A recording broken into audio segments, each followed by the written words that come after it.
մաքրված, ապաշխարած մարդը, մարդ, ով ամբողջովին Հիսուսինն է դարել, պատկանում է Հիսուսին եւ Հիսուսի սուրբ ու ամենազոր ձեռքով արդեն մաքրվել է,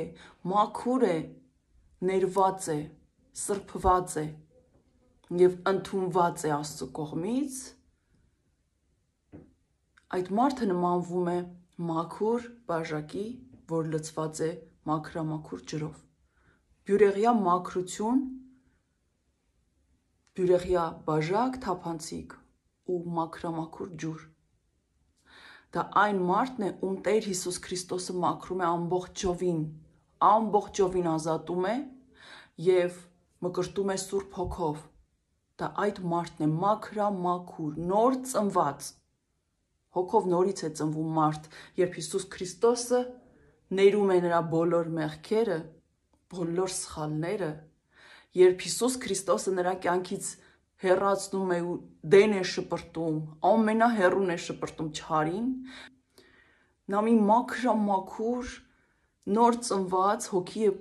պարգևում այդ մարդուն, եւ այդ մարդը դառնում է թափանցիկ մաքուր բաժակ, թափանցիկ մաքուր ջրով լցված, բյուրեղյա մաքրություն, այն պահին, երբ Տերը քեզ ներել է, մաքրել է, ընդունել է եւ օծել է Սուրբ Հոգով, որովհետեւ երբ քո հոգին, քո ներսը, քո կյանքը, քո աշխարհը մաքուր է, այլևս ազատ է չարից, այդ ժամանակ այնտեղ սկսում է ապրել Սուրբ Հոգին։ Եվ դու նմանվում ես այդ բաժակին, բայց դու կարող ես Տիրոջ նվիրած այդ բյուրեղյա մաքրությունը նորից կեղտոտել։ Երբ դու կյանքի ընթացքում օր-օրի ժամանակի հետ թույլ էիր տվել գայթակղություններ, գայթակղություններից հետո մեղքեր եւ թույլ էիր տվել չարի իշխանությունը ժամանակի հետ շատանար քո վրա եւ չարի իշխանություն ձեռք բերեր, այսինքն մութը շատացել էր քո կյանքում, լույսը քչացել էր, մութը չարն է, լույսը Հիսուսն է։ Հիմա դու քեզ հանձնել ես Հիսուսին եւ Հիսուսը քեզ մաքրել է եւ ընդունել է, որովհետեւ միայն մաքրվելուց հետո կարող ենք Հիսուսին պատկանել եւ Հիսուսի կողքին կանգնելու իրավունք ունենալ։ Եվ Հիսուսը քեզ մաքրել է, որովհետեւ ինքը սրբերի Սուրբն է, ուրեմն դու էլ պետք է մաքուր լինես։ Սուրբ, սրբվել, մաքրվել բառն է։ Եվ Տերը քեզ նոր կյանք է տվել, հոգու, մարմնի նոր կյանք, ու դու մաքուր ես, բայց օր-օրի կարող ես նորից կեղտոտել քո հոգին, քո կյանքը, քո մարմինը, եւ ինչպես, եթե դու գայթակղվես, նորից սկսես գայթակղվել։ Սուրբ Հոգին ապրում է քո մեջ, բայց դու կարող ես այնպես անել, որ մի օր նա ուղղակի էլ քո մեջ չապրի։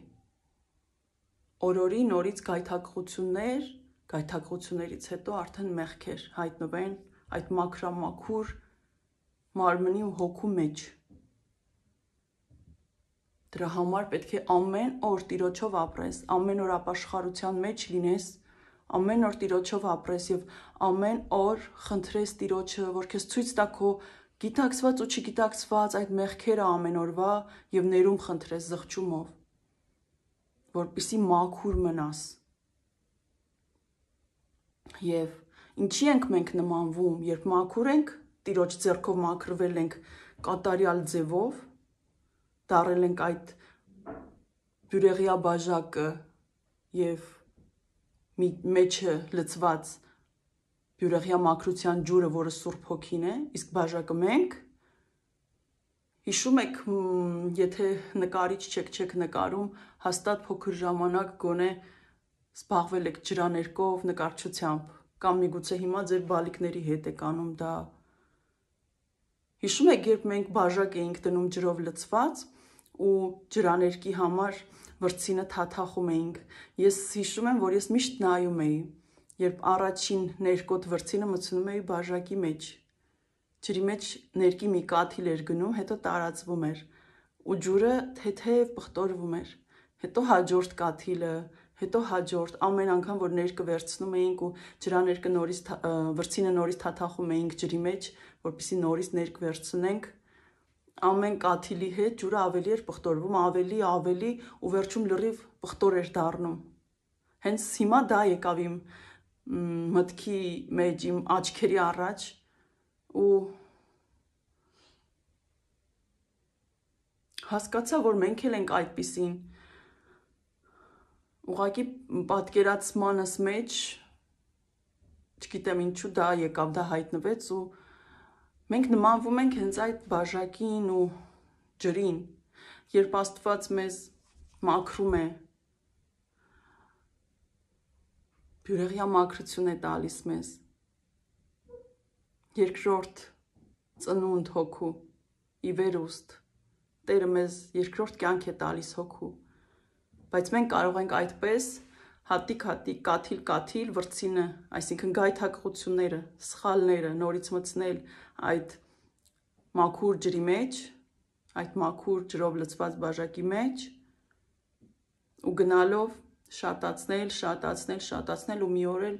տեսնենք, որ ամբողջովին արդեն պղտոր է։ Ինչ է ստացվում, պղտորվել է, այսինքն խավարը շատացել է, ամեն կաթիլի հետ, որ ջուրը սկսել է կեղտոտվել,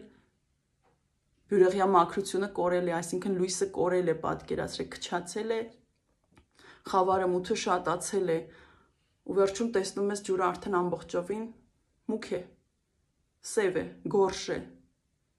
Ինչ է ստացվում, ամեն սխալի հետ, որ մենք ավելացնենք նորից և ամեն օր չապաշխարենք, ամեն օր չաշխատենք մեր վրա, որպեսզի մաքուր մնանք, մենք բոլորս յուրաքանչյուրս ամեն օր կարող ենք սխալվել, ամեն օր ինչքան էլ որ ձգտենք լինել ճիշտ, Տիրոջ կամքով ընթանանք, միևնույն է մենք մարդ ենք ու մարդկային սխալներ կարող են լինել գոնե չգիտակցված, որովհետև գիտակցվածը մենք կարող ենք մեր կամքի ուժով և հանուն Տիրոջ ու հանուն մեր իրական Տիրոջ զավակ լինելու և մնալու պահել, բայց կան բաներ, որ անգիտակցված կարող է տեղի ունենալ, որովհետև չարը ամեն օր փորձելու է գայթակղել, խաբել, ստել, քեզ ներքաշել ինչ-որ բանի մեջ, և դու չգիտակցված գնաս այդ կողմ, ու կստացվի, որ ջուրդ պղտորում ես ու Սուրբ Հոգին գնալով լույսը քչանում է Հիսուսի, պղտորը շատանում է, չարի իշխանությունը, ազդեցությունը, ու Սուրբ Հոգին չի մնում այլևս այդ անոթի մեջ, դուրս է գալիս, որովհետև դու շատացնում ես խավարը ու դուրս ես մղում լույսը, դու ես դա այդպես ուզում, ճիշտ է, որտեղ որ լույս է լցվում, խավարը հեռանում է, բայց երբ դու ընտրում ես, որ խավար ամեն օր մի կաթիլ լցնես, իսկ ինչ պետք է անես, որ այդպես չլինի ու Սուրբ Հոգին չհեռանա քեզանից, քո ամեն օրը պետք է ինքդ քո հանդեպ խիստ լինես, ամուր լինես ու ամեն պահի հիշես, որ Տերը քեզ է նայում ու երբ որ գիտակցված սխալ կգործես, ներողություն խնդրես զղջումով, բայց դու չգիտակցված սխալներ էլ կարող ես գործել, դրա համար ամեն օրդ ապրիր ապաշխարության մեջ, մեղքերի թողություն խնդրելով և խնդրիր, որ Տերը քեզ իմաստություն տա, որովհետև Տիրոջ տված իմաստությունը դա մի գանձ է, պարգև է, որով դու կառաջնորդվես ու ճիշտ կքայլես Տիրոջ հետևից։